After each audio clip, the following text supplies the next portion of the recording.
đang có rất chậm chính đấy phải vay này vay đi lại mất chuột chậm đi thôi đọc đúng không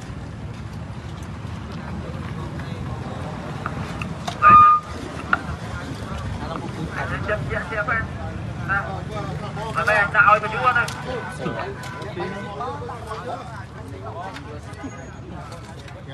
run mạch chưa đây anh tạo đi vô xô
của bạn đâu đó cắn chậm đâu à còn tôi không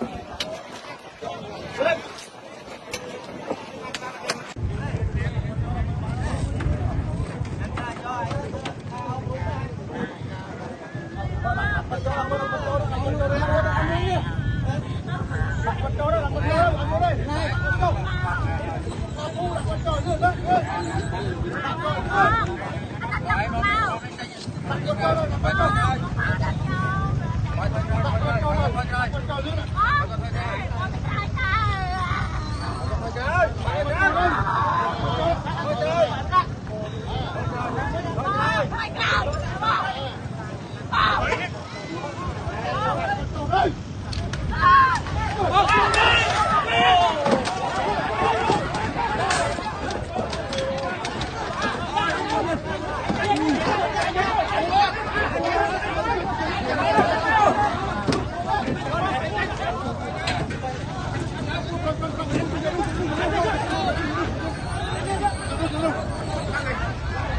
ơi, trai kìa.